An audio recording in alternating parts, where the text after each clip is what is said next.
Recently, I think today or yesterday I read na malaki talaga yung problema sa Facebook, no? Because they have great failings in this disinformation campaign. Siguro dahil na malaking platform na sila, no? But I think there must be a way to make these social media platforms also accountable, no? Especially if it involves private lives of people. Even if we are now adjusting itong so-called digital world, no? But kailangan siguro meron tayong magawa dyan. Madam Chair, Yes, Deliberation, DICT. Your Honor, no? Hindi ito biro, no? Our approach is to integrate everything para we recognize a common objective and a common threat. Let me give you a classic example. Ako po, as Secretary of the DICT, am a member of the Anti-Terrorism Council. Yet, I said in open meeting na I don't know if this is perception, but some PhilAm immigration officer told me, I have an annotation in my diplomatic visa where the US government has classified me as an international terrorist. No, I'm kidding, no? So I told this. Sabi ko, sigurado ba kayo na gusto ninyong kasama ako sa Anti-Terrorism Council? Sabi niya, we're open here. Because hindi naman one man's terrorist, it's another man's revolutionary. Diba?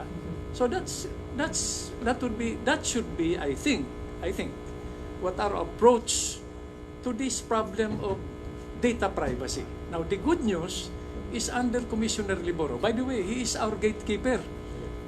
In fact, internally nagtatalo kami dahil IATF resolution na at a different level, Your Honor, no? Madam Chair, Your Honors, gusto pa tentative, gusto pang magtanggap ng ibang inputs from vendors where we have difficulty processing their product, no? So sabi namin, pag resolution na, integrate na lang natin. Pero huwag na natin baguhin dahil lagi tayong ad hoc, lagi tayong tentative. Now, you have a competent gatekeeper who has global accreditation. Nangunguna tayo hindi lamang sa region, kundi sa buong mundo. And that should give us some measure of confidence na there will not be any unwarranted intrusion into data privacy. Kami mismo nagsisigawan para pagdating sa IATF, masunod yung resolution. Diba? But I'm talking too much already. Yeah. Madam Chair. Thank you, Sec. Madam Chair. Yes, Commissioner Liboro, you are recognized. Thank you, Madam Chair. Your Honor, napagandang tanong po niyan. Yung Facebook po, ang binago na ho talaga nila ngayon, ang mundo. And we call it hyperscale, no? They are existing in hyperscale, meaning we're now facing a fourth industrial revolution where a single company has more citizens than continents, right? I mean, you have Facebook has 4 billion members, right? And YouTube follows, so ganun po, no? They're really now on hyperscale, and really it's like dealing with a 600-pound gorilla. They just sit on you, right? So it's really, it takes, and wala na, with that situation, no country ho talaga, no? Parang, can stand up ng ganyan, no? And it takes, of course, then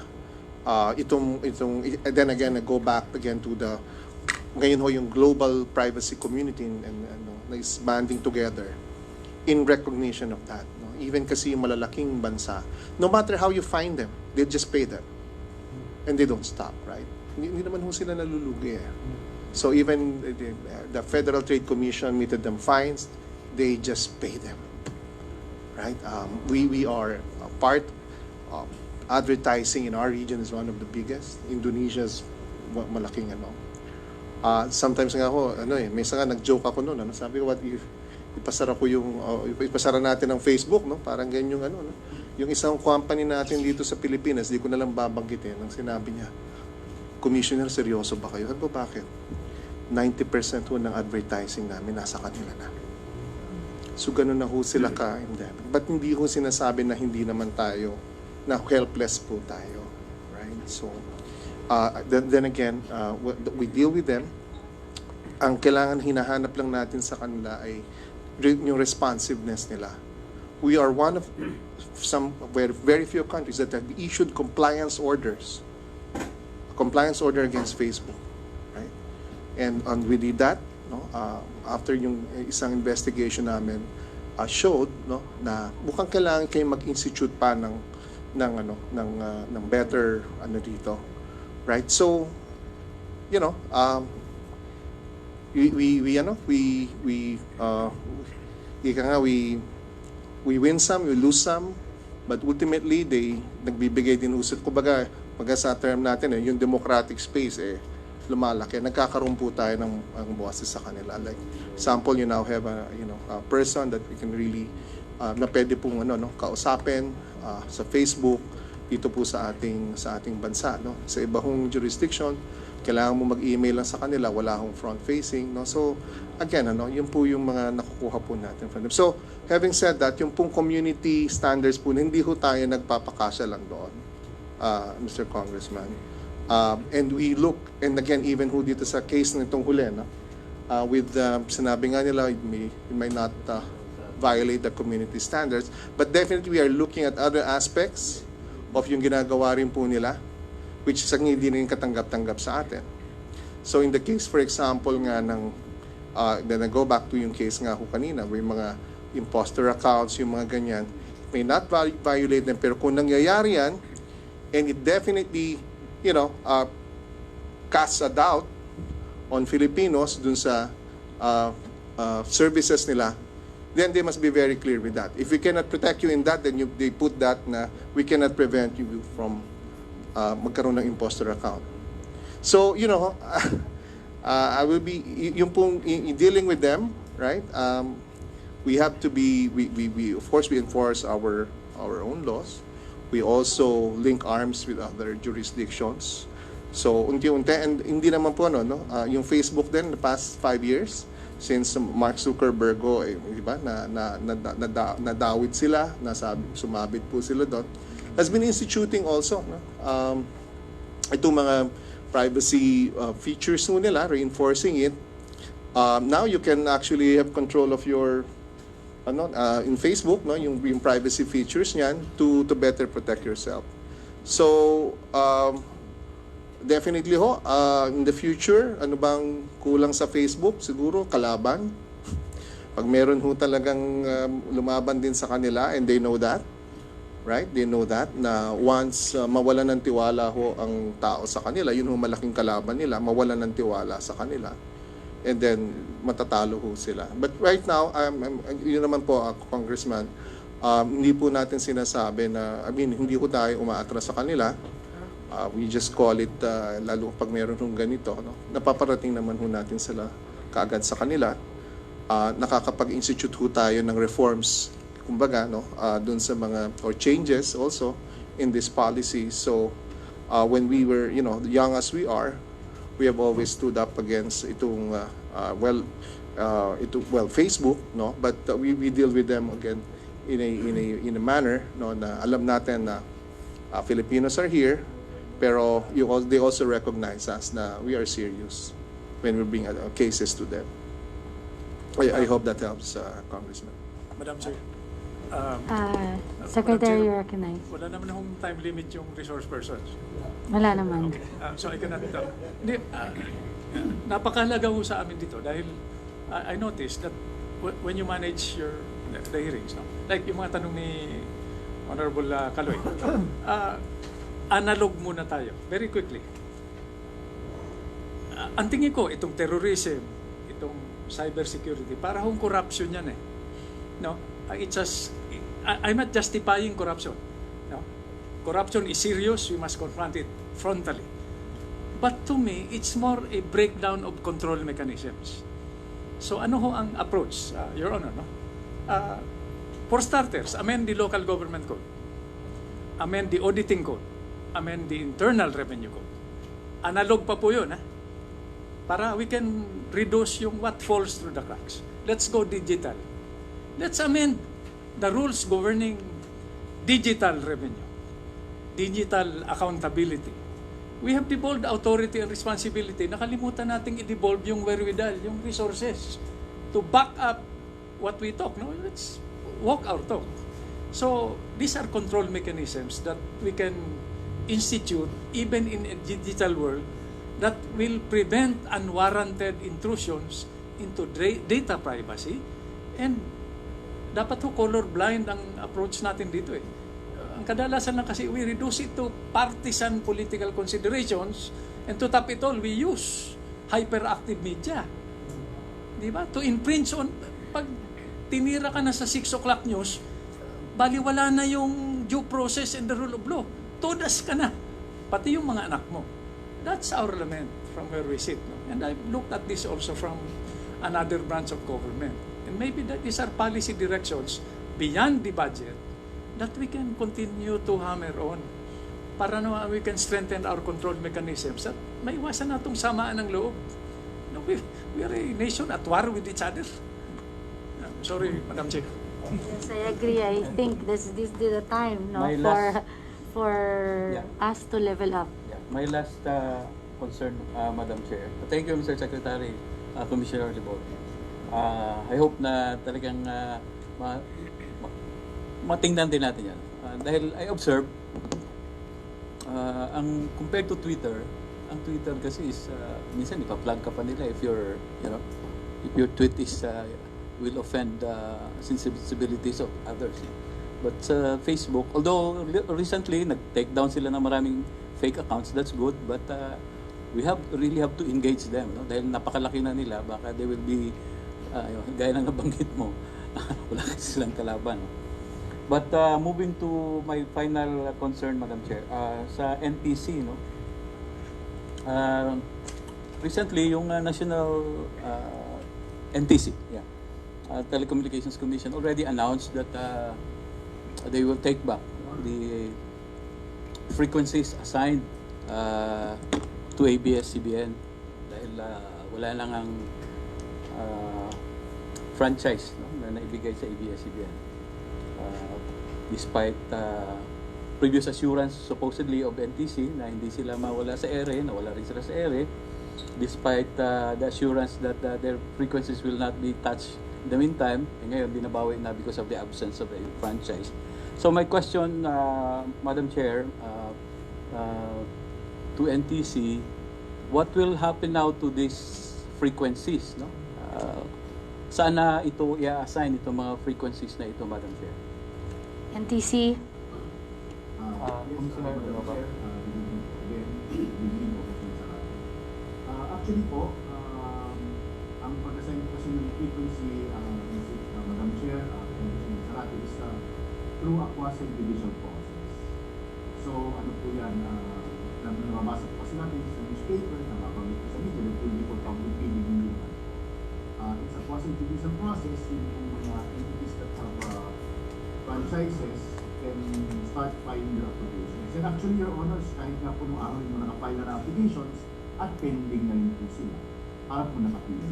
So, yung pong pag-assign ng frequency would be based on their, dun sa quasi-judicial petition that they file. I-check po natin ang kanilang legal capacity, which is the existence of a franchise.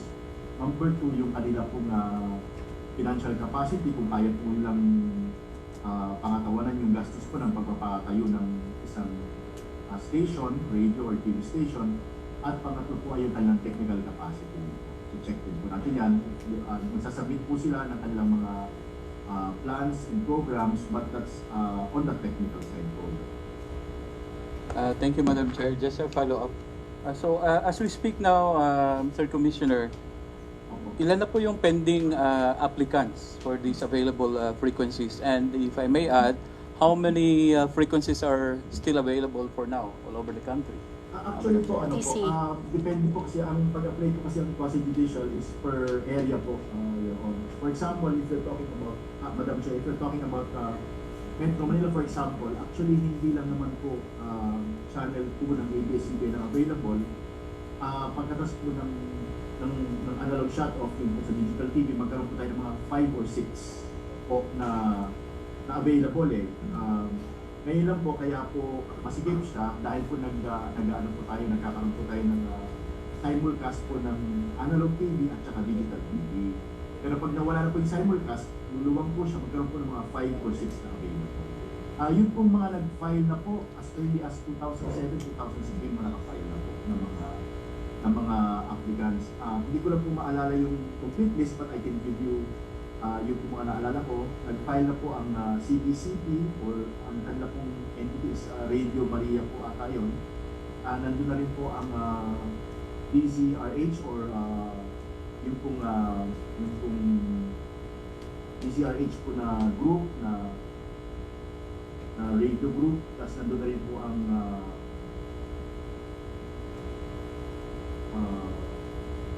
I can submit that, Your Honor, siguro po mga 6 or 7 din po ang nakapag-file na po. Since 2007 pa po, Your Honor. Hindi naman po ngayon. Thank you so much, Commissioner. Representative Zarate, can you please have your last question? I'm just wrapping up. We'll submit that po. So, pakisubmit na lang po, no? Not only here in Metro Manila, but kasi yung mga frequencies na binawi from ABS-CBN, buong bansa naman yun, no? Mindanao, Visayas, and Luzon. I will submit that, Your Honors. Congressman Sarati, maraming salamat po. Maraming salamat po. Yes, NTC is directed to submit the documents sought by Representative Zarate. Now, final question to NTC, Madam Chair. So, since binawi na itong mga frequencies na ito, just for the record, in the event, for example, in the future, if ABS-CBN will be granted a franchise, is there a possibility that makuha pa nila itong mga frequencies nila? Actually, Your Honors, they can pag nakuha po lang kanilang bagong franchise, then they can apply po. Kasi sir, naman po, in Manila, sabi ko nga po sa inyo, may numbers pa, pati po sa ibang lugar may mga numbers pa din. Kasi po yung digital TV, malawak po siya because it's UHF po. Yung po kasing VHF dati, yan po yung channels 2 to 14. Ito pong 2 to 13. Yung pong UHF ay malawak naman po. That's channel 14 to 50 plus. So, medyo marami po sila. It's possible that they can apply when they get your franchise. Thank you so much, Commissioner. Thank you, Madam Chair. The next to interpolate is Representative Dimaporo. Please proceed. Madam Chairperson, thank you very much. I would like to manifest my full support for the budget of DICT. I believe that the result of what we are planning to do for us will be good for all of us, and therefore all of us in Congress should be supporting your budget so that we can experience what the result for all of us of what we have done before we start campaigning for the 2022 election.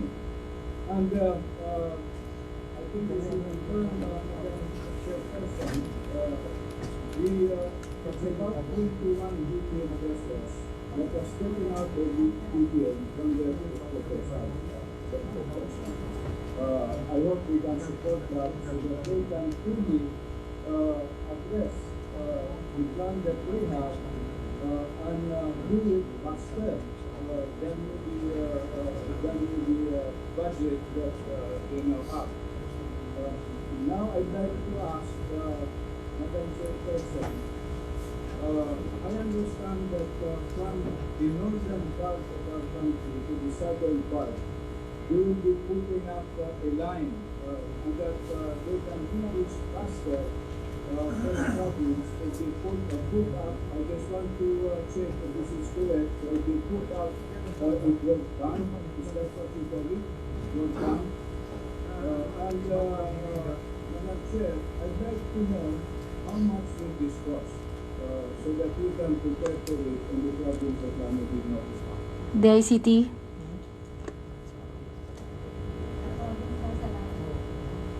Linya, probinsya po. Good afternoon again. Yes, Madam Chair, and good afternoon, Congressman Dimaboro. For the Lanao provincial broadband, the prudent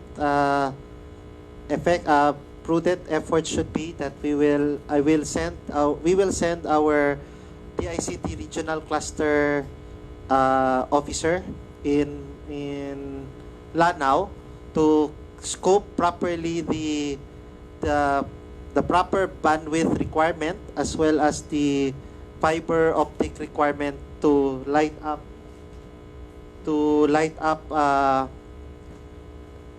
Lanao. But I believe the immediate challenge, Madam Chair, Congressman, can actually be addressed by free Wi-Fi, VSAT Wi-Fi that we can deploy easily in Lanao, because it will take time, because they will need to have some fiber optic laid down. So for you, Congressman Abdul Bangkola,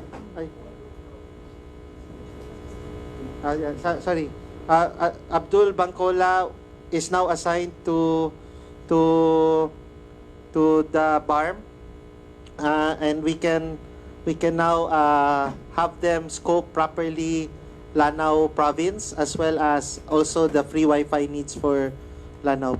Can you give us the timeline so to suffice the question of Representative Dimaporo? Madam Chair, the free Wi-Fi can be done within this year, but the scoping of the provincial broadband for Lanao will take scheduling po, Madam Chair. Maybe we can ask our representative to visit the Lanao in this month po or early next month po. Okay, thank you. Madam Chair. Yes, Secretary, you are recognized. I thank you for the answer that I got from DICT. Now, I think my last question, if DICT accomplishes what they want to do from the north to the south, will there be free Wi-Fi and free internet for our people? The ICT? Madam Chair, before I respond directly to Kong Bobby's question, no? Actually po, Your Honor, medyo baliktad ang proseso, no? Pag ipadala na namin yung regional head namin doon, dapat ang ipakita kagad sa kanya, Your Honor, is an end-to-end plano for connectivity with the proper priorities para makapili na sila sa menu. Ano ba ang magko-connect sa atin dito? Free Wi-Fi or a combination of all our options? So, pagdating doon ng regional head at nag-coordinate sila, ipakita yung plano, alin ang unang gustong i-connect, no? And then we can offer already our menu, which is ongoing anyway. And also of the budget that will be granted to us. But we can prioritize this naman dahil as a matter of principle, and that was emphasized early on by our chair, no? Naunahin yung maliliit, yung malalayo at pinakamahirap. And I think many of our regions will, or provinces will fall in that category. Ang i-connect natin to, diba? Shotgunin na natin ito, pero unahin natin yung mahirap, yung malayo, at saka yung maliit. Yun ang gusto nating i-connect. Thank you, Madam Chair. Yes, thank you. I hope soon we can connect the farthest down. Especially kailangan na natin ngayon sa panahon ng pagbalik ng eskwela. Thank you, Madam Chairperson. I have the answer that I want. Thank you, Secretary. And my last statement is that an appeal for all of us to support DICT for what we are doing or planning to do for us. I am actually very glad that Secretary is now a member of the cabinet because he knows our situation in Mindanao, our problems, and our future. I am sure that he can help us with our problems. So thank you very much, Madam Chair. Thank you, Secretary. Thank you so much, Representative Dimaporo. Thank you for your manifestation. The next to interpolate is Representative Sergio Dagook. None? He's not online. Okay, one more call. Representative Dagook, are you online? Yeah. So let's proceed to Representative Stella Kimbo. Madam Chair, ini-hear niyo po? Please proceed, Representative Stella. Ini-hear niyo po? Yes, yes. Please proceed. Ay, good evening po, and good evening po to the DICT family. Sec Reg, good evening po. Good evening, ma'am. Ipinalungkot ko po na ang na-approve ko na budget for the National Broadband Program is only 902 million. Whereas ang ni-request niyo po ay 18 billion. Tama po, no? Ang laki po ng shortfall. And nakakalungkot kasi alam naman po natin na halos lahat po ng bansa sa buong mundo, ang coping mechanism dito sa pandemya, gamit po ang internet. So, napakalaking disappointment po na ang laki po ng budget shortfall na inaasahan natin sa NBP. So, ang first question ko po is, ano po ang impact ng budget shortfall na to sa targets ng programa, especially po pagdating sa internet connection ng households, that's number one. And number two po, sa internet cost, sa cost of internet connection, lalo-lalo na po ng government. Kasi pag titignan po natin ang NEP 2021, napakarami pong items sa ating budget ngayon, has to do po with shifting to online. So, ang tingin ko kasi, kapag madiskarel ang NBP, ang isang epekto po dyan is hindi natin mapapababa ng mabilis ang cost of internet. So can you please explain po para matulungan po namin kayo na mag-advocate po ng increase in budget for the NBP? DICT?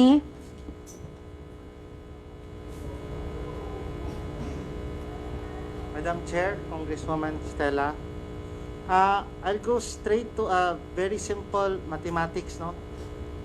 The internet subscription expenses of the whole of national government agencies for at least fiscal year 2020 based on MITHI, pag tinignan namin sa DBM, is annual 5.162 billion. Yung hinihingi po natin allows us to pay 1/7 of the price of internet on the average.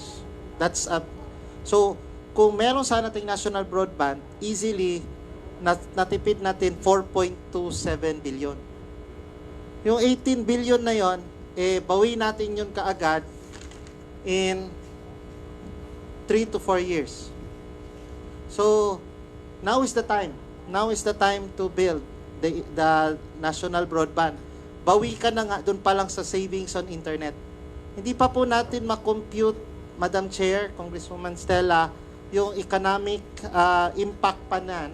Di na natin kailangan i-compute pa based pa lang on the savings. But easily, the economic driver that will be done, that will be gained by building the national broadband is, imagine nyo na lang for every 81 province and all the component cities there, the amount of economic activity that it will generate. Thank you po, Madam Chair.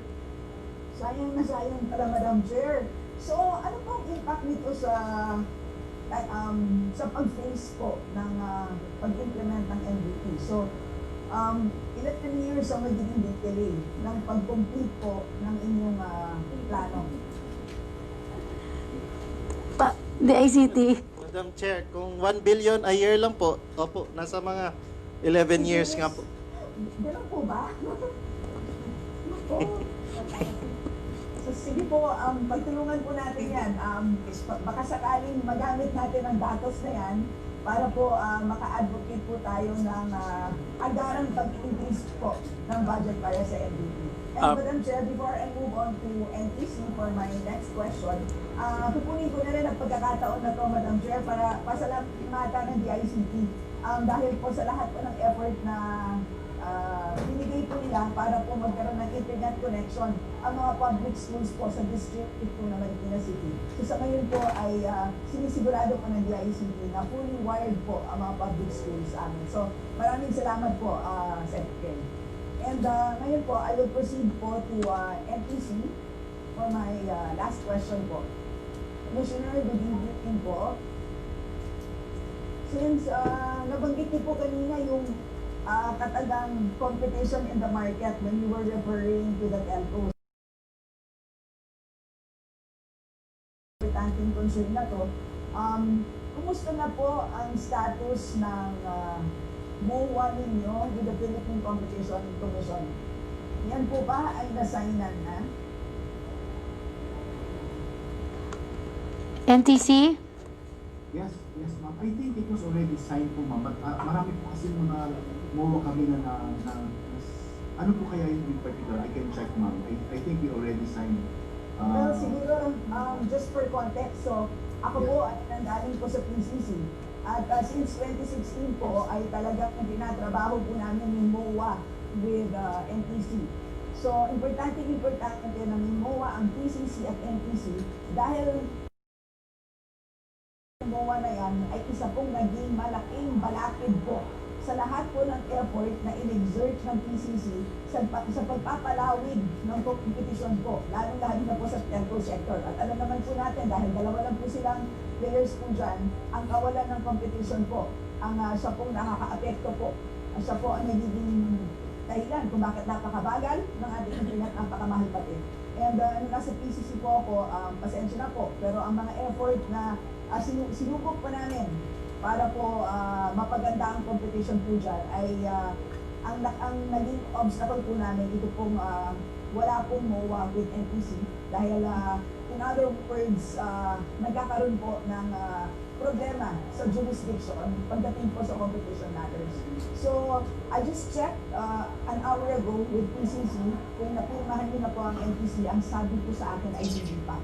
So I just wanted to know, and I am really disappointed that being the head of NTC, you don't even know the status. And every year, Commissioner, and every time I see you po, I remind you dito sa MOA na to. So, tonight, I remind you again of the utmost importance of this document. May I have your commitment, sir, that this MOA, which cements the good working relationship between NTC and PCC, will be signed urgently po.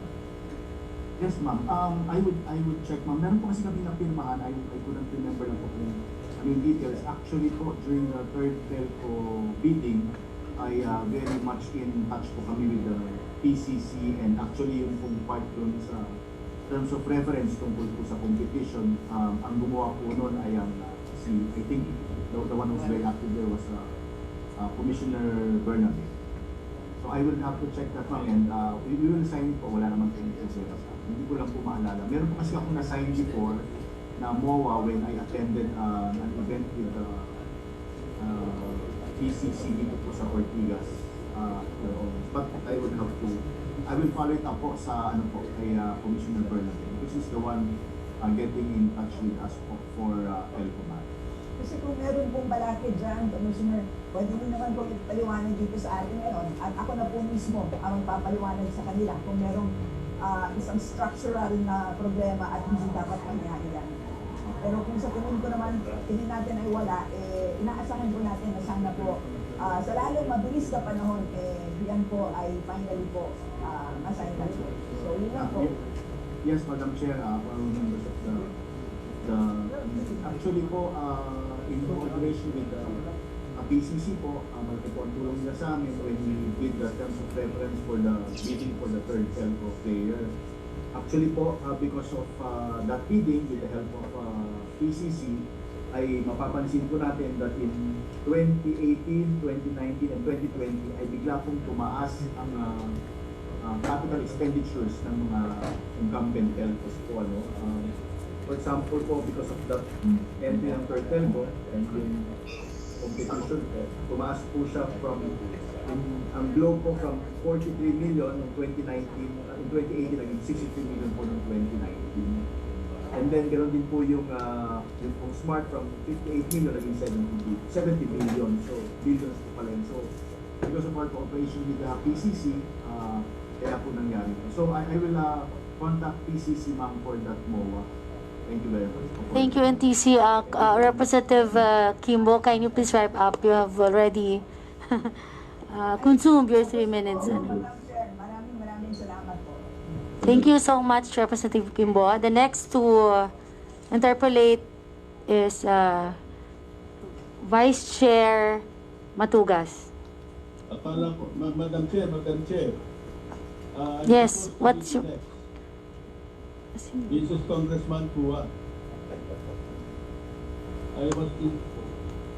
Okay, I was just informed that you were not present kanina. So, okay. With that, I would like to call Vice Chair Kuya for his interpellation. Salamat, Madam Chair, for accommodating me. First of all, I'd like to express my thanks to the DICT for looking into the province of Quirino. Madam Chair, I'm so happy to know that Secretary Onasan wants to connect the poor and the small. In other words, those that are in the parkland areas. I understand that in areas that are parkland, especially in the case of Quirino, the more practical technology would be Wi-Fi. However, I understand also that the reason why small telcos cannot really serve those missionary areas and connect the poor through Wi-Fi is the fact that the SUF or the spectrum users fee or usage fee. I'm not a technical person, but I understand that the SUF being levied on Wi-Fi is very expensive. It is the rate that is being charged on the Wi-Fi is the same rate as the one being charged for the 5G and the 2G. Making it very difficult for these small telcos to really go out in the provinces and connect the poor ones. May I know whether this is a fact or not, Madam Chairman? The ICT, please. Madam Chair, may I request the NTC to respond more adequately to the question of the Honorable Kuya? NTC, please, you are recognized. Yes, Madam Chair. Secretary of Kuya. Is it okay if Deputy Commissioner Cabarrus would be the one to answer the question because she's familiar with that technical item?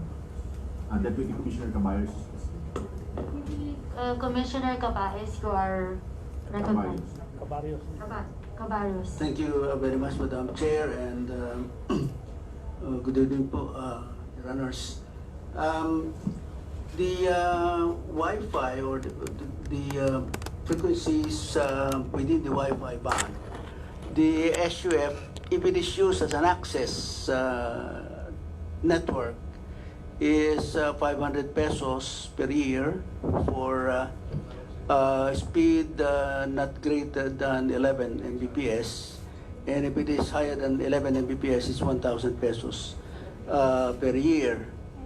However, if it is used as medium or they call it middle mile.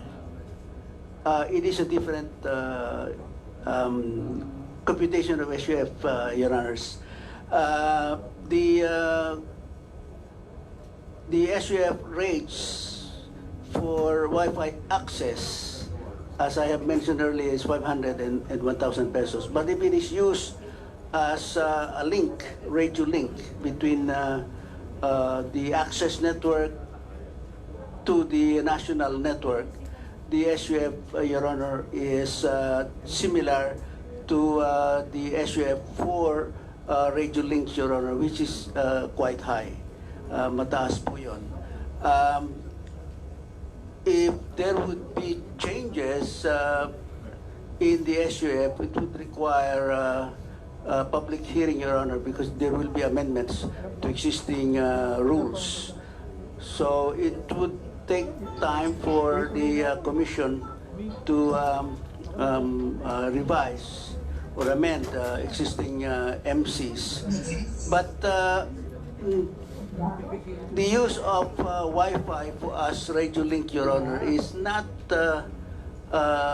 normally used. But there are movements in other countries to use this in areas that are very far from the national networks, Your Honor. So we have to study that very carefully and come up with new proposals for the use of Wi-Fi as radio links, Your Honors. So, Madam Chair, I'm so happy to hear that the Commissioner admitted that pagka ginamit for certain use ay pinapataw yung napakamahal na applicable doon sa mga 2G and 5G. So yan siguro, Madam Chair, Mr. Secretary, ang isang dapat na pag-aralan. Kasi sa countryside, kung gusto natin i-connect yung mga mahihirap, kailangan talaga natin na gamitin yung mga small telcos. Kasi yung mga malalaking telcos, gusto talaga niyan lang dito sa mga urban centers. Mapag-iiwanan talaga kami doon sa countryside. At yung mga telcos naman, kung tama ang ating pinapataw na SUF, magiging competitive. Pupunta yan sa countryside. Kaya sana po, Mr. Secretary, kung kinakailangan ng public hearing, gawin na natin yung public hearing para nang sa ganon, maumpisahan na natin at maramdaman naman namin yung ating advocacy na gusto natin i-connect yung poor. Kasi hanggat hindi natin binabago yung structural problem na yan, hindi natin maikukunik yung mga mahihirap at malalayo. Can we get some commitment from the NTC and the Secretary? Madam Chair. Yes, the ICT. Your Honor, to the Honorable Kuya,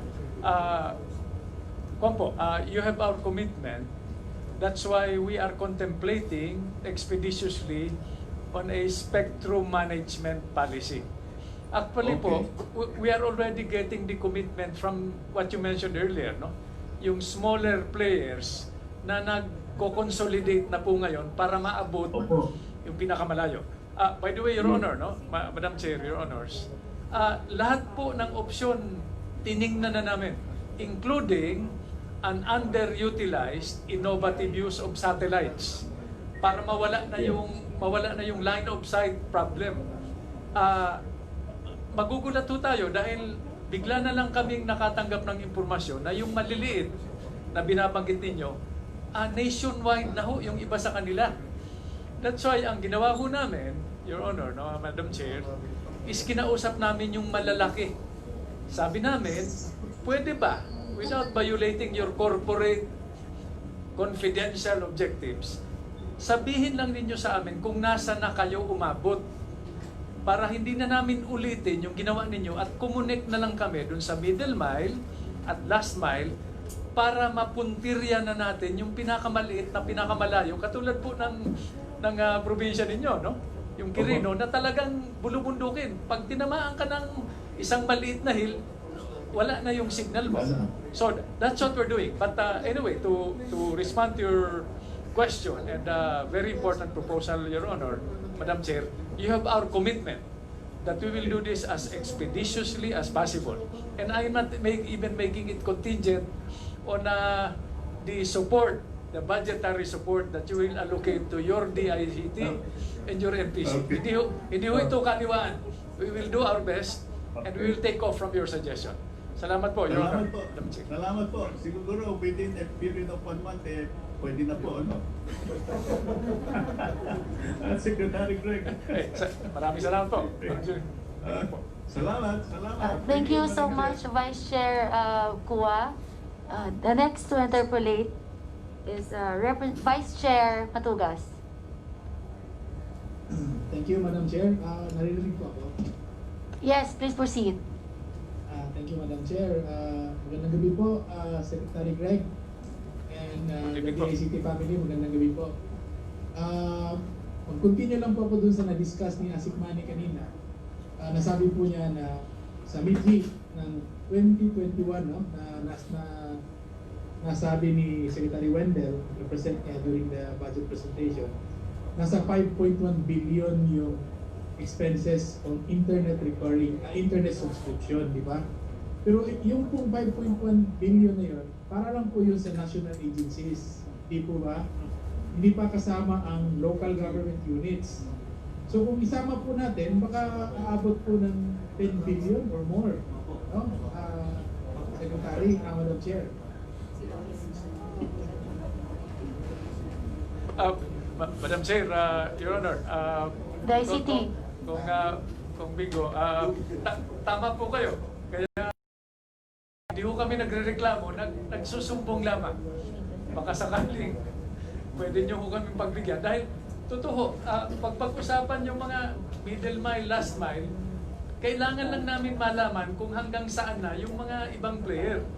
At we are encouraging yung binanggit ko kanina kay Honorable Kuya, no? Yun lang, nagko-consolidate ngayon yung maliliit. But don't worry po, without going into details, you have our commitment. Because I think this started way back during the previous budget hearing pa. Na given the wherewithal, we will go for the last mile connectivity. Salamat po, Mr. Secretary. Ang follow-up question ko po dyan is kung magiging operational na po ang National Broadband Program natin, no? Magiging libre po ba ang expenses ng national government in terms in relation to the internet subscription at saka sa mga LGUs? That is correct, Your Honor, no? Madam Chair, Your Honors, no? Magiging libre. Pero meron pa tayong bonus po. Yung mga gustong tumulong sa atin, no? Domestic or global, isa lang po ang hinihingi sa atin, an expression of long-term commitment. Yun ang tinatawag nilang future proofing, na kahit na sino na ang sekretary o sino na ang presidente o sino na yung congressman o senator, tuloy-tuloy yung long-term program. And there will be no unwarranted intervention that will be counterproductive to our mission of connectivity. Yun po ang sinusubukan naming gawin, not only through legislative intervention, but through the faster executive action. Kaya po natuwa kami na nag-set na ng deadline yung Pangulo mismo. At yun po ang pinapollow up namin. In fact, the deadline is December para mag-improve yung connectivity, not only in terms of Wi-Fi, free or cheaper, but more efficient service. No, mas mabilis at siyempre, mas secure. Salamat po, Mr. Secretary. Gaano po kabilis ang magiging internet speed pag operational na po itong National Broadband Program natin? Madam Chair, hayaan ko po si Isaac Manny Yes, Yusek, na Asik magdetalye and nito in please technical terms. proceed. Thank you, Madam Chair. Tama po kanina, no? Ang internet po, magiging free na po ang pagpapadaloy natin. So, at cost na lang in maintenance. As much as at least 1.5 terabits per second ng ating kinukuha na ngayon ay makukuha from LA through the Facebook landing, the Facebook cable. Tapos kung meron pa tayong efforts ngayon, hindi ko pa lang ma-disclose, naghahanap pa po kami ng paraan, makadagdag pa po ng kapasidad. Kung dumobo po yung ating requirements, kaya po nating doblehin yon. Now, what is 1.5 terabits? Malakas po yun. Ang estima po namin sa bawat probinsya, nasa mga 10 to 20 Gbps po ang ating i-allocate. May mga malalaki lang na mga probinsya na mga heavily populated na baka kumuha ng 100 Gbps. Matulin po yon, Congressman Bingo. Matutuwa na po kayo talaga doon sa internet na yon na ipapadaloy natin sa inyong mga barangay, munisipyo, siyudad, at provincial capitals. Pati po yung mga national government agencies in your province po. Maraming salamat, ASEC. So, Madam Chair, sa simple pong cost-benefit analysis, no, ang hinihingi po ng ating DICT agency is 17.3 billion po, tama. Yung gagawin natin, ilalagay natin ang budget para maging ma-realize natin ang National Broadband Program next year, no? So with this with the 10 billion amount being spent by our national government and LGUs every year. So kung ikwenta natin from 2016, umabot na po ng halos 50 billion ang perang lumalabas sa gobyerno. No? Tapos itong budget for National Broadband Program is lang po, 17.3. Sama natin yung free wifi na 3 billion, that's only 20 billion. So, simple logic po, dapat po suportahan natin ang itong pag-allocate, no? Pagpalaki ng budget ng DICT, especially on National Broadband Program being a foundational project and the free wifi program. So yun lang po, Madam Chair, maraming salamat. Before I finish po, Mr. Secretary Med, sana po wala na pong pandemic, mapaabot niyo na po ang free wifi doon sa distrito namin sa Siargao, no? At makapunta na po kayo. Opo. Mabisita niyo si Kim doon po. Maraming salamat po, Your Honor, Kong Bingo. Thank you very much. Thank you very much, Madam Chair. That's all. Maraming salamat. Thank you very much, Representative Matugas. Next, the chair would like to call on Representative Paul Dasa. Good evening, Chairman. Good evening, Secretary Onasan and the other officials. Mr. Chair, I'm caught in a dilemma. I support the good secretary in the department and the NTC, but having put in a lot of time trying to solve the problems, especially in Region 8 in Northern Samar, in my province, I came to the conclusion that the department itself, the Charter, the Public Action E, it says to ensure the availability and accessibility of ICT services in areas not adequately served by the private sector. It means to me, Mr. Chair, that the far-flung areas, the isolated areas, were supposed to be prioritized, not Metro Manila and the cities that already have internet services, private sector services. Can the good secretary respond to my point on that? Yes, Secretary Onasan. Mr. Chairman, Your Honor, we assumed 1 year ago in the department, and we discovered, and we're not implying that it did not exist, there was no end-to-end roadmap for connectivity. That's one reason. No?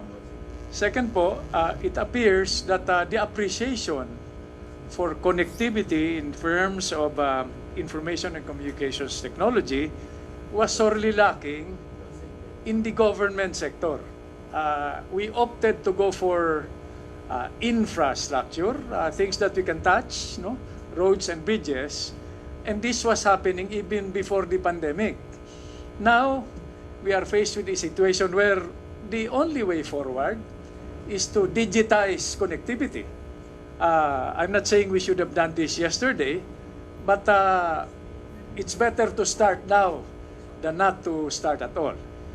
The third dimension to this, Your Honor, Mr. Chairman, is we have asked the major players, the telcos, to share with us what they can without violating their corporate objectives, a map of where they are already so that we can go for the smallest, the poorest, and the farthest. And up to now, they have not done that. Now, with the deadline imposed by no less than the President, I think there will be some motivation on their part. And we have asked Congress to help us convince the players to share with us their map para we will not be duplicating their efforts anymore, and we will know where and how to connect, whether it's a middle mile effort or a last mile effort. So, Your Honor, that would be our response to the very valid issues that you have raised. But we have not wavered from our objective of going for the poorest, farthest, and smallest in terms of national digital connectivity through ICT. Salamat po, Mr. Chair. Yes, you may continue, Representative Baldasa. Yeah, the department and secretary, pwede pong makabawi. Because I personally feel that there is some violation of the true spirit of the charter of the ICT, which I repeat is to support, serve areas not covered by the private sector, which was the point earlier made by Congressman Kuya.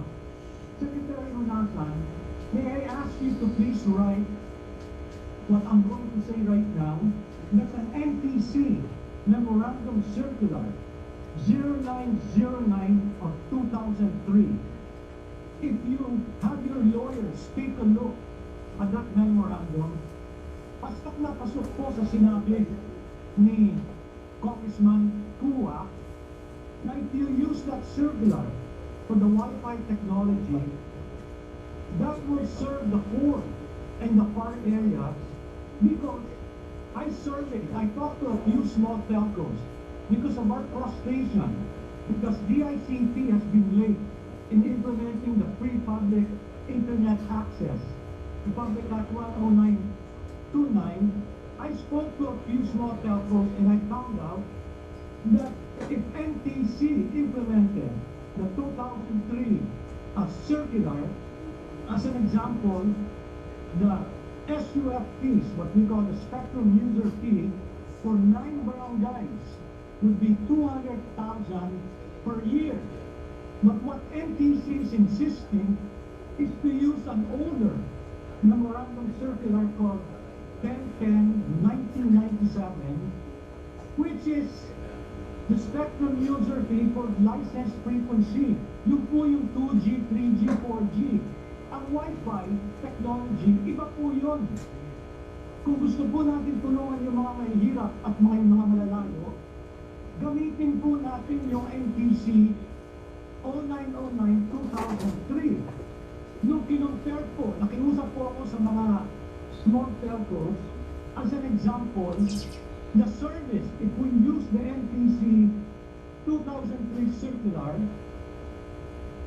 the average charge to a household would be 25 pesos for 2 days. Meaning for a month, mga 300 pesos, secretary. Pero pag ginamit po natin yung gusto ng NTC, na gamitin yung same rates for the 2G, 3G for Wi-Fi technology, aabot po ng 2,500 per month. So, kung gusto po nyo talaga matulungan yung mga mahihirap na lugar na wala po kayong internet, yan po ang pinakamalaking pwede po na natin gawin. So, pakiusap namin, Congressman Kuya, to yung Secretary, and I think the good Deputy Commissioner offered a public hearing, is I may request maybe the Committee on Good Governance Because I think that there are some violations of its own charter. And maybe this is one way that we can rectify the situation, Secretary. Anyway, having said that, my request is for the good Secretary, just an assurance to maybe him and his lawyers take a look at those two circulars. Before I acknowledge the good secretary, Representative Paul Dasa, you have already consumed 5 minutes, and that will be your last from Secretary Honasan. Thank you, Mr. Chairman. Your Honor, the Honorable Paul Dasa. I took note, as per your instruction, Circular 0909-2003 of NTC, RA 10929, and to take a closer look at the SUF system. No? We will comply and submit a written report, copy furnished your good self, to the committee, Mr. Chairman. Thank you very much, Secretary. Because you want to ask me, let me ask another question. Can I please manifest to put my list on the second round? For one more important point. We will not be having another second round because after this, the good secretary will be invited to the speaker's office. Would you still have one more? The chair will allow you one more question. Vice Chair Paul Dasa, please. Please proceed. We'll give you one more. This is really quick, Mr. Chair. Yes, please proceed. Yeah. If you look at the DPEM reports, DICT, Mr. Chair, in 2019 had about 5 to 6 billion pesos of unobligated allotments, meaning they had leftover money in 2019. If you look at the saldo of the DICT in 2020 up to June, there's about 6.6 billion of unspent funds. My point, Mr. Chair, because before you came earlier during the hearing, there were discussions on possibility of augmenting the budget of DICT.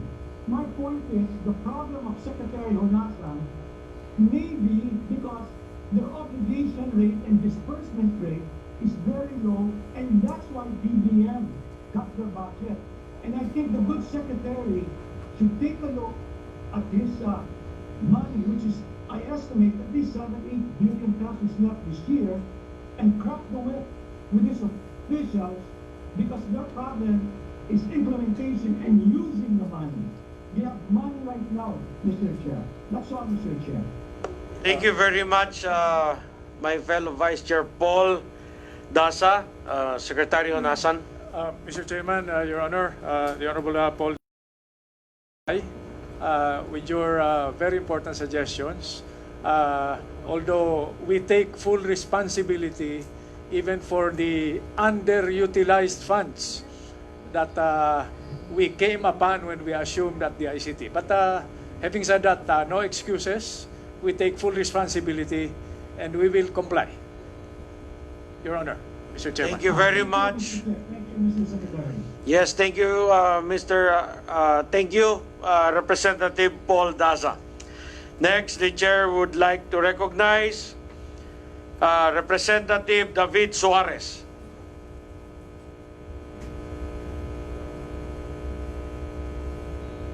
Congressman J.J. Suarez. Next, I would like to call on Representative Ria Vergara. Good evening, Mr. Chair. Can you hear me?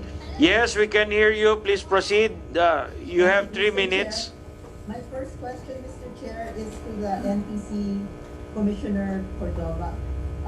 What is the Internet Protocol version our ISPs are using, sir?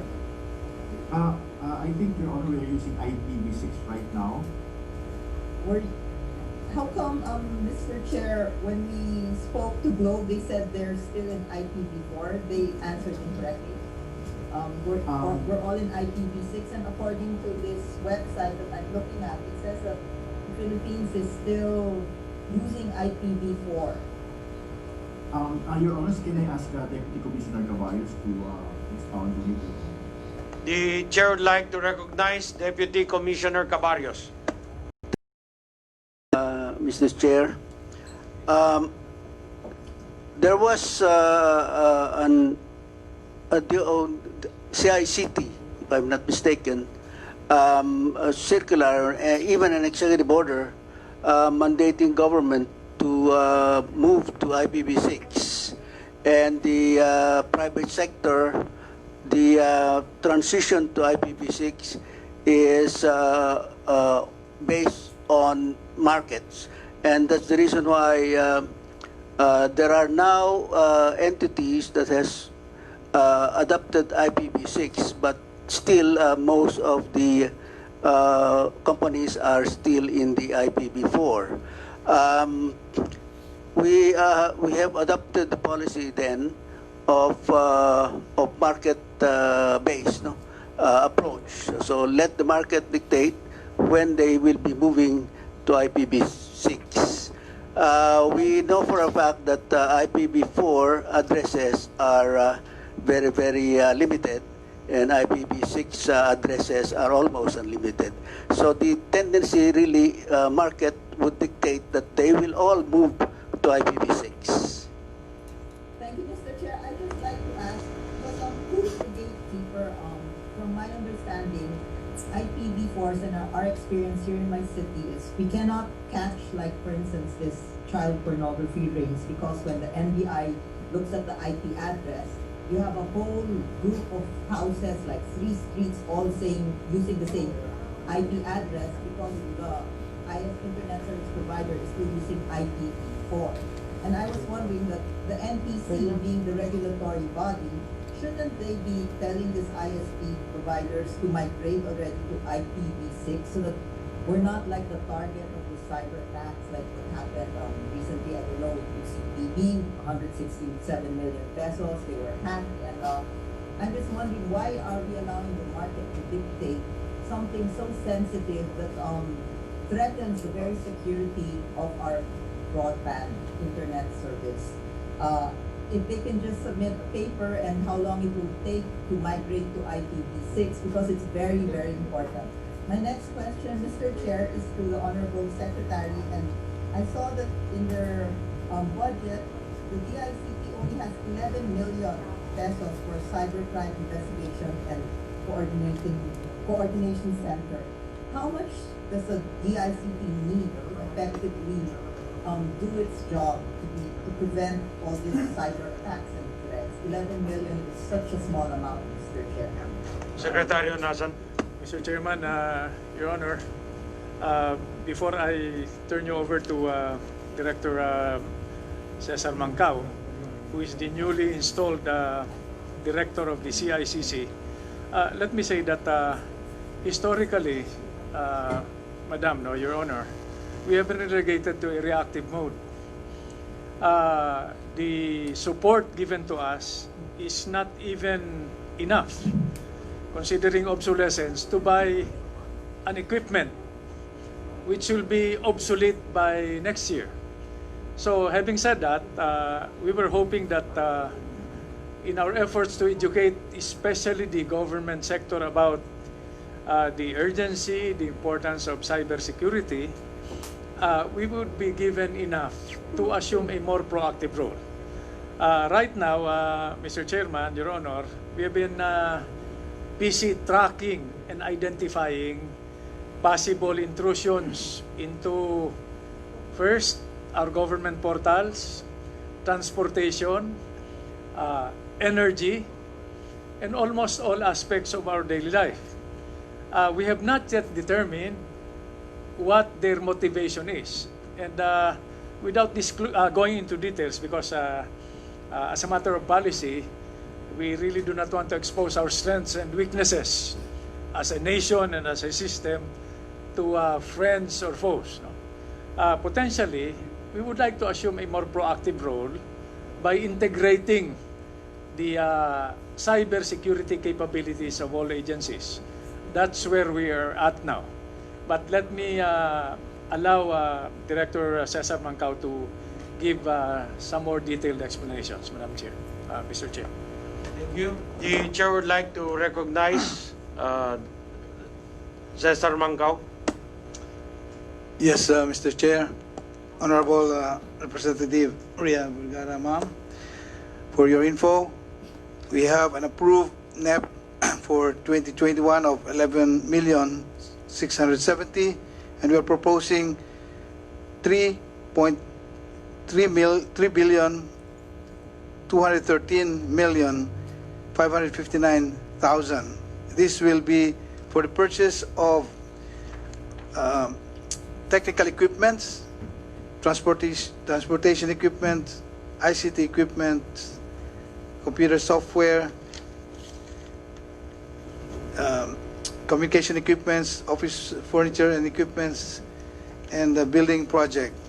For technical equipment, we would like to have our own cybercrime and threat operation center.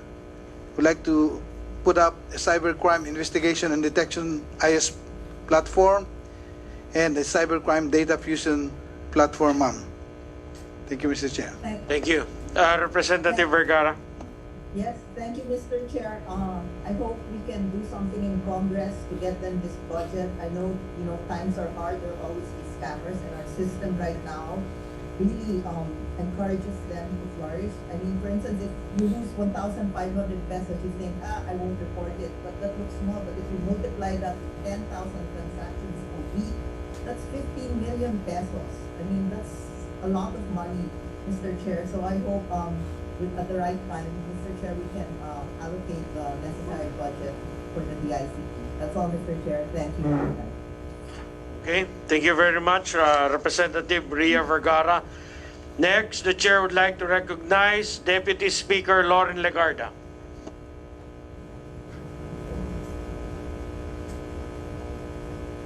Next, the Chair would like to recognize Representative Victor Yap. Yes, Mr. Chair. Good evening. Good evening, Congressman. Good evening, You may proceed now with your interpellation. You have 3 minutes. The chairman of the House Committee on ICT. Good evening, Secretary. Good evening, and the ICT family. I'd like to ask the Secretary,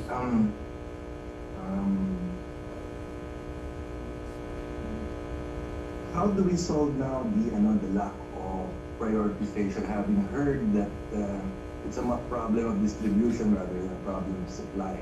We have the money, or we can borrow the money to finish this infrastructure for ICT, which basically gives a lot of hope and help to many displaced people, as well as the speed that we need to compete with our Asian neighbors or the global world. Now,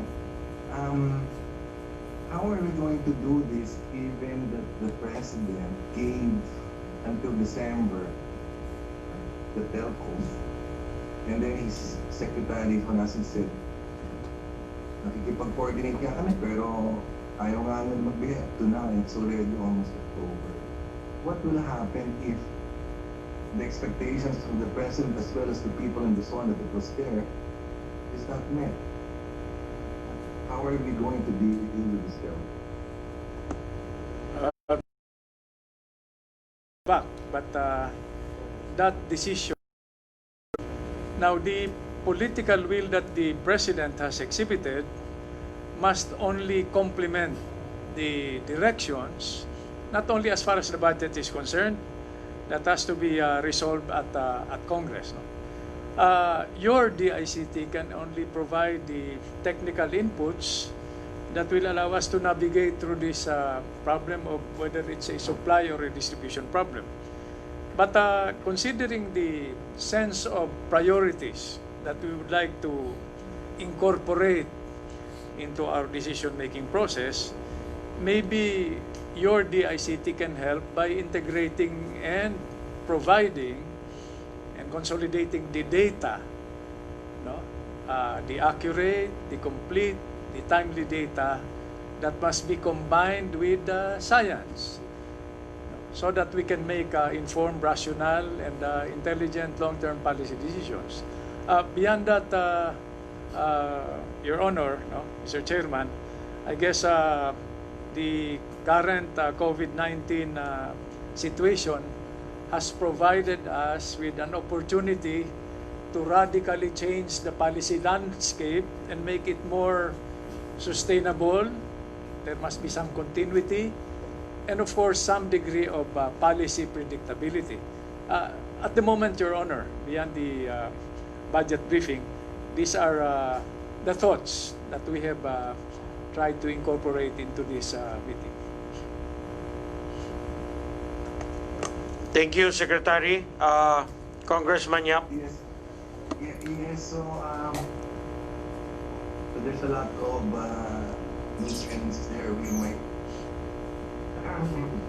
Anyway, if may ask directly the NTC, if the reason given by the telcos that it is the LGUs, the permitting system, is all to be blamed, how many did they really apply, or do they really believe this excuse that it's all about the permitting process? Just a simple yes or no. If that was really the problem of the mobile wireless system, or even the fixed system, LGU ba, tsaka permitting system, may kasalanan. O malaking kasalanan kung bakit mabagal tayo. May I respond to one? Start na ha? Yes, please proceed. Yes, malaking bagay po talaga yun sa permits na problem nila, even in, especially here in Metro Manila sa mga homeowners association. What we can do, Your Honor, is we can ask them to submit a list para po mabigay namin sa ICT po. Okay. Mr. Chairman, may I Yes, move for Congressman the Yap. record- May I move for the record that in the 17th Congress, no less than 5 times we requested this, and all the time in front of the DICT representatives and NTC representatives. Every time the telco said they will provide a confidential list, until this day, I should resign from the committee because useless na eh. Sasabihin nila magbibigay sila, pero hindi. Pero balikan ko na lang. Noong naglabas sa TV, oy, tumatakbo na ngayon yung mga permit. How many did they say was the list in the TV that they declared?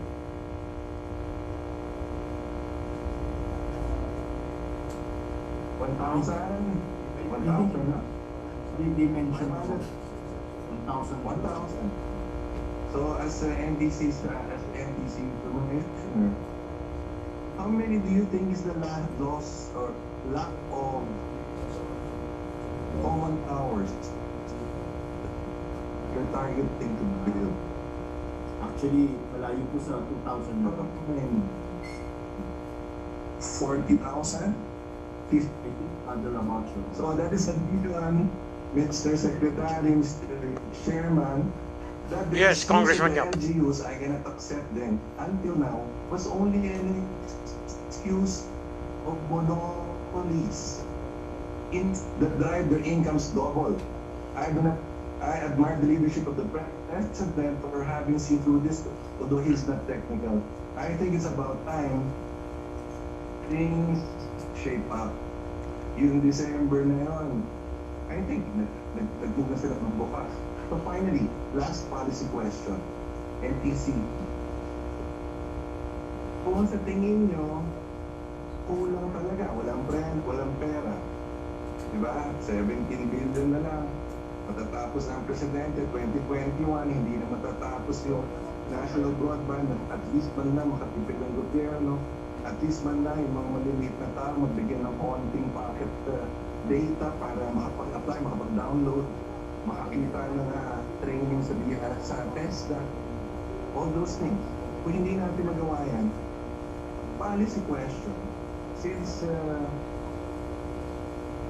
as you said, value-added service and data, will you allow any sector for that matter, para hindi na ipasa yung open access dahil naharang na rin.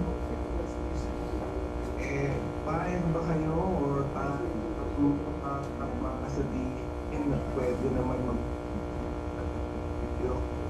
kahit sino na data in cable, whether it's basically last mile, middle mile, will you allow that? Or as a policy, is it allowed, Chairman for the bar? Actually, Your Honors, that would really be the best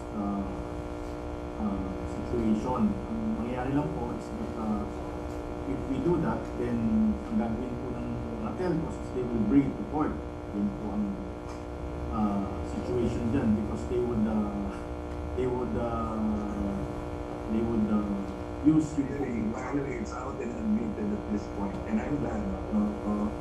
I'm not blaming anyone here, but the situation we have to choose up. Kasi, paano naging value-added service at sinasabi natin open, pwede sa spectrum users na mahina, pwede sila magkabit, pwede yung cable TV, pero suddenly when I ask a policy question, all-encompassing, suddenly hindi pwede. Bakit? Eh samantalang hindi naman yung kuryente doon sa mismo tumatawid ng mga electricity na infrastructure. Ang bawal doon ginugret sa tubig. Yung tubo, pag ako nagtayo, that's my risk. Yes. Your Honor, situation na wala akong award from the local government para tayo ng water system kasi dapat yung monopoly. Bakit dito, bawal yun sa Pinas? Hindi natin i-allow yung mga hindi naman nila hawak yung frequency o yung data na magpa-flow doon. Regulated na pa rin ang point na yun. And yet, the infrastructure that is sorely lacking for the past 15 congressmen that have asked the question. How come parang yung gobyerno natin is stuck in a battle of legality? Samantalang yung presidente mismo sinabi, gumawa na kayo ng paraan. At saka, binanggit din si Congressman Portas. May political will pa ba tayo dito? Your Honors, if marami po kasing ways din naman na makapag-participate. Well, we have the, as value-added service providers, we can give out licenses po. We have given it to cable TV operators, to Uptelco, yung mga landline.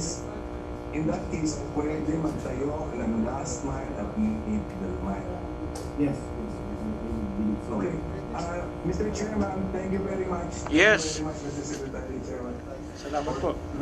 Thank you. May I just ask the DICT na mag-follow up hearing na kami sa DICT at sa ICT committee para i-iron out na mga issues ng mga kasama. So yung mga nagtanong po. Maraming salamat po. Okay, thank you. The representative from Bacolod, Greg Gasataya. Thank you very much, Mr. Chair. Magandang gabi sa iyo sa lahat na mga kasama at pintan sa DICT family. Just a very brief clarification, Secretary Bonasan. Just a follow-up. No? I do believe and support the decision that you made wherein nag-decide tayo na magkaroon ng contact tracing app as we fight COVID-19. And there was an approval coming from IATF na maging official contact tracing app ang Stay Safe PH. At present, Mr. Secretary and DICT, I would just like to get your perspective, your views, because there are some available apps which can complement the official app that you have recommended. So, may gusto namin makuha po yung views ninyo. What if there are LGUs, for example, Bacolod City will consider getting an app which will complement the official traffic app by IATF with the intention of complementing. There is an app which in the market na yung intention niya is to notify not necessarily necessarily that they will be getting the information, personal information of the person na download ng app. But it's more of exposure notification act. Meaning, nalalaman ng app na to na meron siyang katabi na COVID positive. No? So may we get the reviews, Mr. Secretary and DICT, if there are some LGUs who would consider or look into the possibility of having a complementary app. Honorable Chair. Thank you, Congress Secretary Honasan. Mr. Chairman, the Honorable Greg Gasataya. First po, covered na po ng resolution sa IATF yung stay safe. Pero other apps are welcome in our attempts to integrate all these apps as long as they do not infringe on the core objective of what was already approved. Having said that, let me put this in plainer language. Yung stay safe po allows the IATF at LGU level to track individuals. Individuals po ang nagtatransmit itong virus eh. So at LGU level, aside from the data that is derived from the LGUs, we just want to make sure na this is applied judiciously at family level, at barangay level, at individual level. And I believe, Your Honor, no, Mr. Chairman, that this situation has empowered the LGUs with enough latitude to integrate this at their level. Secondly po, we want to make sure that the data that is derived at LGU level does not contradict the data that is used by the task force to make policy decisions that will be implemented again at LGU level. Yun lang po ang hinihingi namin. No? Not only to give LGUs and the IATF access to the same database, but to make sure na pareho po yung data, reconcilable at all levels of decision making. So, yung po ang thoughts namin dito. But then again, alam nyo naman po, it is our view that there are no experts in the current situation. Unless, of course, somebody can come up with a birth certificate to show that he or she was born during the Spanish flu or the previous pandemics. I think po this is work in progress. No? It does not prevent us from amending or modifying or coming up with new resolutions that will be more responsive to the very fluid and developing situation. Last point po, no? What we are actually managing here, app or no app, stay safe or COVID Gaya or any other app, is time. We just want to make sure from a very technical perspective that we are 1, 2, or 3 steps ahead of the virus. Because may biruan nga po kami, Your Honor, no? Your Honor, Congressman Greg, that the virus is more digital than we are. We cannot really ask, no? Logic tells us that we cannot ask the virus to stop and take a break while we make policy decisions. Last point po, we're pushing aggressively for digitization of our system because the sheer volume of information sa reporting system natin, one way pa lang, inaabot tayo ng linggo, kuminsan buwan. And then we pause and discuss, no, and debate, no, and make a decision, tapos ibababa. We are relegated practically to a reactive mode. We want to be proactive about this. So, offhand, Your Honor, Mr. Chairman, those are our thoughts. Okay. One last point, and I close with the chairman. So, Yes, please proceed, Congressman Greg Gasataya. Thank you, Mr. Maraming salamat, Secretary, for those inputs. I believe technology is very important as we fight COVID. So as long as the app is not contradictory to what was approved by IATF, pwede pong i-refer department ninyo, your secretary, please makatulong din sa lahat-lahat. We completely agree, Your Honor, Mr. Chairman. Okay. Congressman Gasataya, thank you. Mr. Chair, thank you. Okay, thank you. Stay safe there. Okay, next, last. Representative Bernadette Herrera D. Representative Bernadette Herrera D, you have 3 minutes or would be lesser? Yes. Very short lang, Chairman. Thank you very much. Okay. Actually, I just want to discuss Secretary Manasan yung tungkol sa spectrum research tool natin. We know that DICT, aside from the 7.4 million funding ninyo, meron po tayong earmark revenue na galing po sa spectrum research fee. Ito po yung mga kinokolekta natin annually from the mobile service provider. And in turn naman, nakakapagbigay ka na ng public free internet service. Now, the question is, you said in 2018, 30% comes from CLDT and 24% comes from Globe. What about the other players po? Secretary Nasan? Mr. Chairman, Your Honor, Madam, may we request the NTC for a more comprehensive response to your question? The NTC? Yes, Your Honor. Can Deputy Commissioner Caballos, because he has the details of the payments of the telecos. Okay, Deputy Commissioner Cabarrios. Thank you very much, Mr. Chair.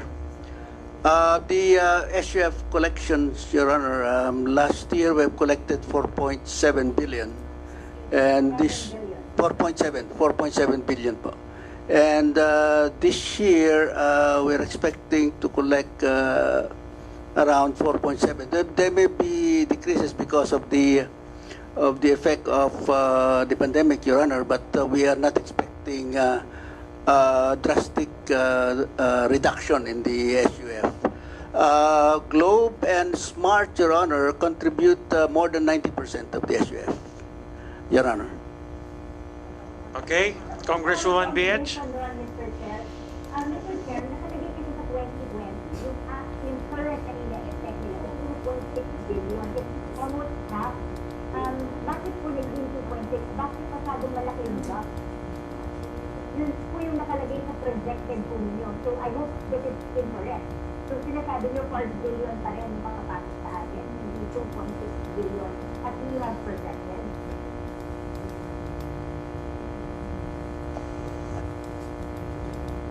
Yes, Secretary Nasan. Nasa table 8.5 po kasi ng earmark revenue. But your projection is 2.693134 million. 2,693,134. So, natatakot lang po ako na baka biglang mag-drop. Ito yung projection natin for free internet.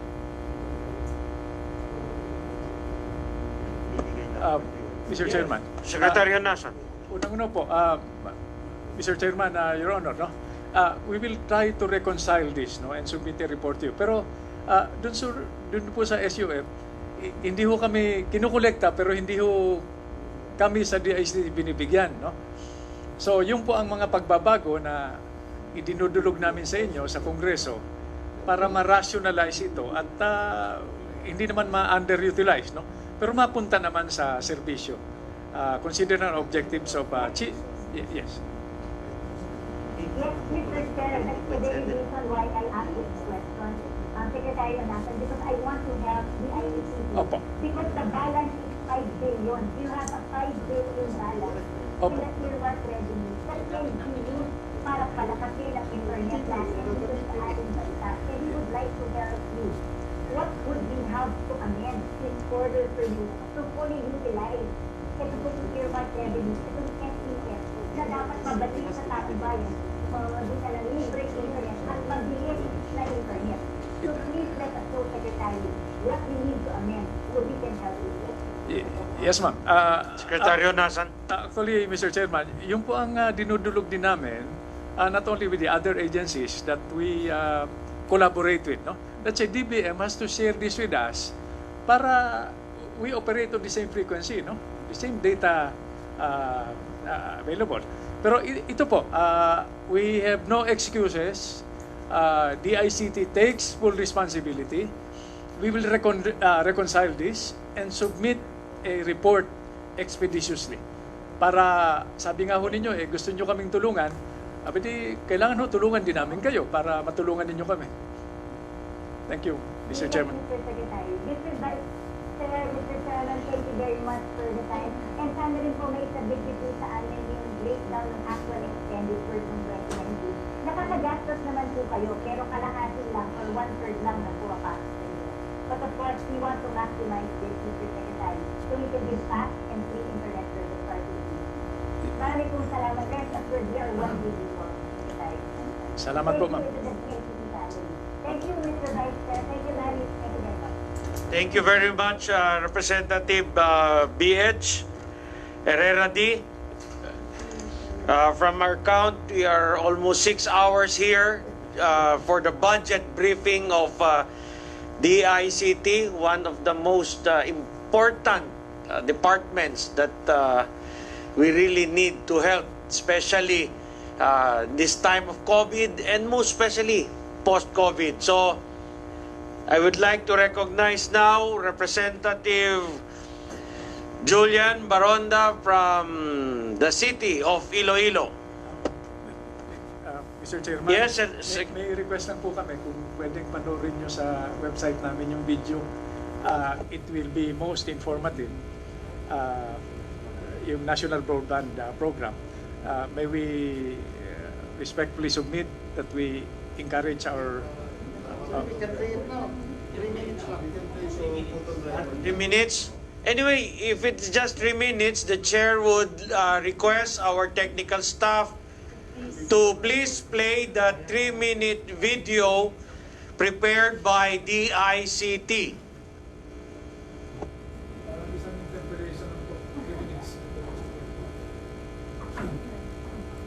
Mr. Chair, may we request our people from the DICT office to play? The people from the ICT office, please play the video that you have prepared so that we can also put it on the records of the Committee on Appropriations. Okay,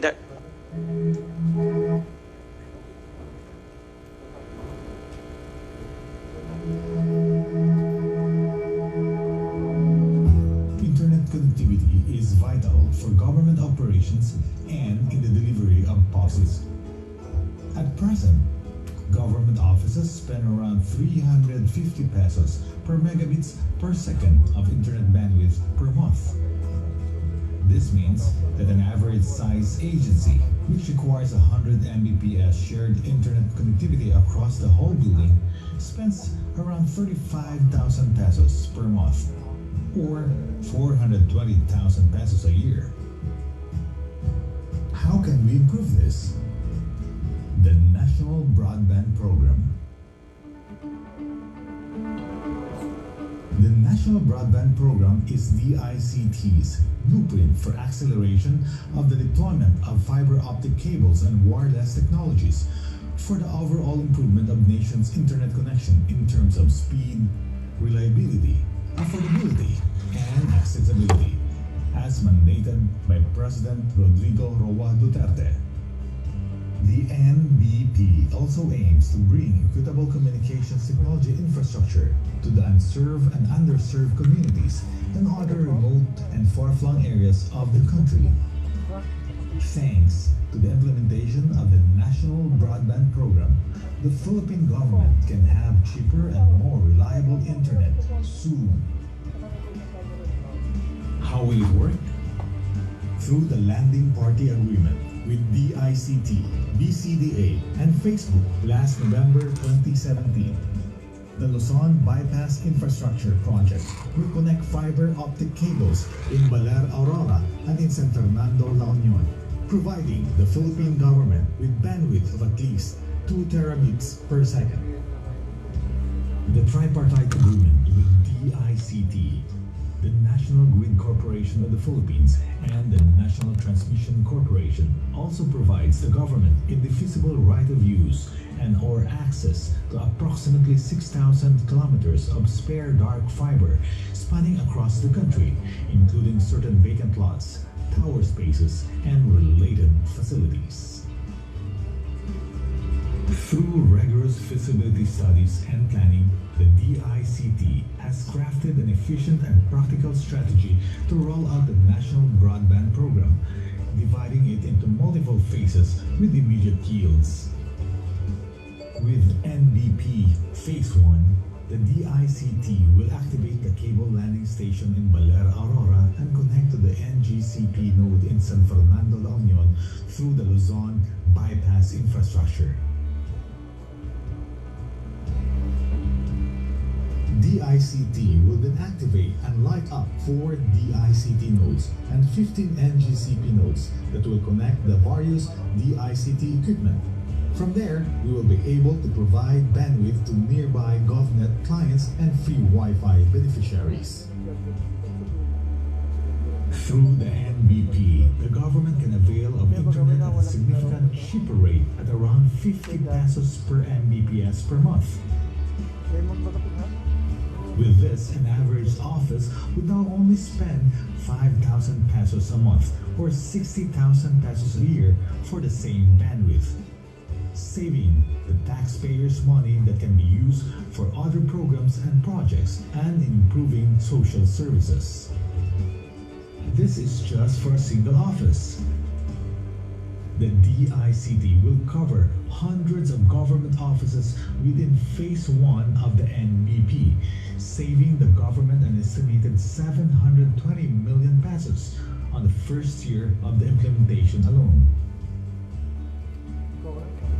In the coming years, Phase 2 will cover more and more of the Philippine archipelago, and by the end of 2022, the whole country. Phase 2 will see the activation and lighting up of 96 NGCP nodes, additional 1.4 Tbps internet bandwidth for DICT GovNet and free Wi-Fi beneficiaries, construction of 10 microwave sites, 47 new GovNet sites, 2,371 agencies, and 8 expanded GovNet sites. The program is set to save the Philippine government an estimated cumulative amount of 34 billion pesos in internet connectivity expenses within the next 5 years. Let us connect the whole country. Let us digitalize the government, digitalize the nation, and National Fiber Network for a digital Philippines. Let us connect, connect, connect.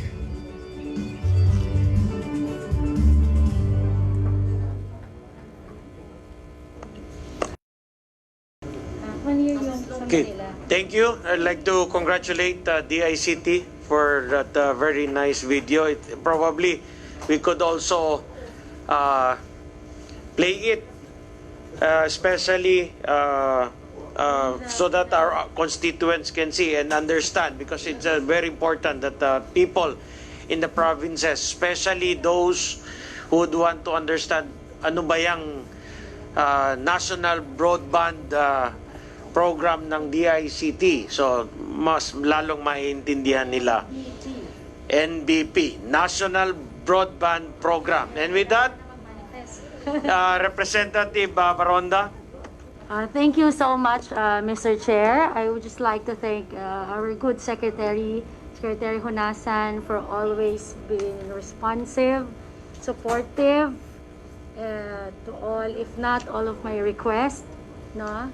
Making sure that my district attended to.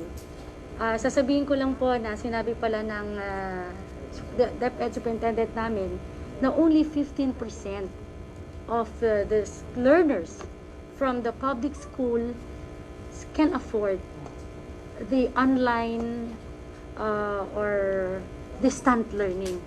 So that is why I already wrote a letter addressed to the Secretary when I was in Iloilo, looking forward that ma-realize na po natin ito. And hopefully, we will realize the Connect program of the ICT. With that po, I would like to move to terminate the budget briefing of the Department of Information and Communications Technology. So Okay. move, Mr. Chair. There's a motion to terminate the budget briefing of DICT. Do you hear a second? Second. Ayun. The budget briefing. Ayun. The budget briefing for DICT is terminated. The committee hearing is adjourned. Hindi na ako nakairit sa